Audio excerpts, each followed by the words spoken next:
side. Yeah. So you're 3 sub. I mean, how many times have you run sub 146 this year? That was my third one, my third week in a row. So I didn't expect it to be that fast because usually national championships aren't. I don't know what the record was before, but I think I at least got the meet record. So I'm happy enough with that. I would like to get the American record, but I can't complain.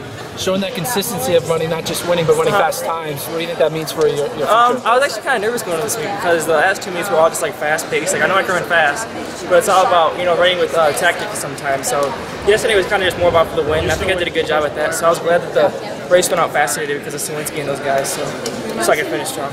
Was there any strategy you were thinking ahead of time, knowing that Swinsky didn't have the standard? Or? Oh yeah, definitely. I knew Swinsky didn't have the standard, so I knew that the race he really had nothing to lose by taking it out because he's either get the standard and hope he can make the team, or just not get the standard at all. So I kind of knew that going into it, that there would be a fast-paced race. So I got lucky, I guess, in that sense.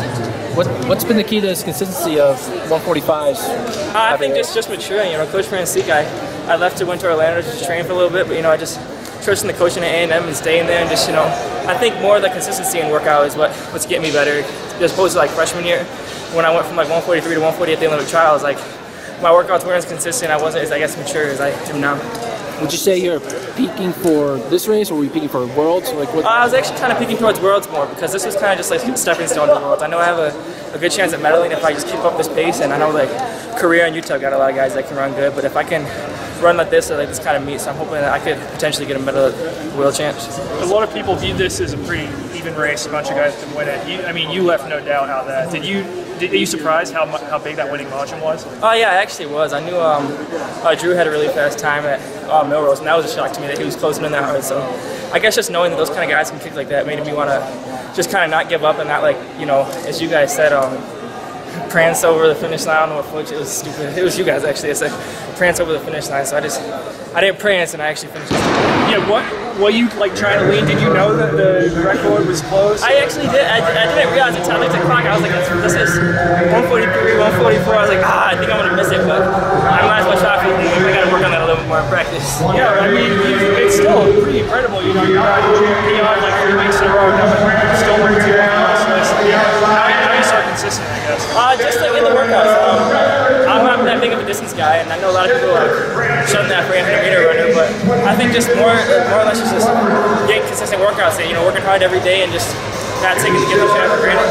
Yeah, I mean that's sort of been like the note a couple people would say on you. It's like, well, just you have the strength to make it through the rounds. Yeah, but you feel like you can do that even training. Yeah, and I think the times when I didn't make it, I'm not incredibly old. I'm 20 years old, but I think I'm pretty mature right now.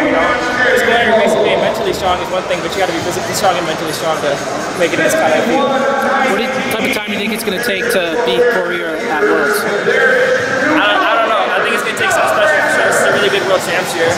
The year Boris won, it was like a 145 low, and not dissing him, but it was just a slow year. But I know there's a lot of good guys, a lot of good guys this year, so I'm hoping that I can potentially medal and bring home a medal for the U.S.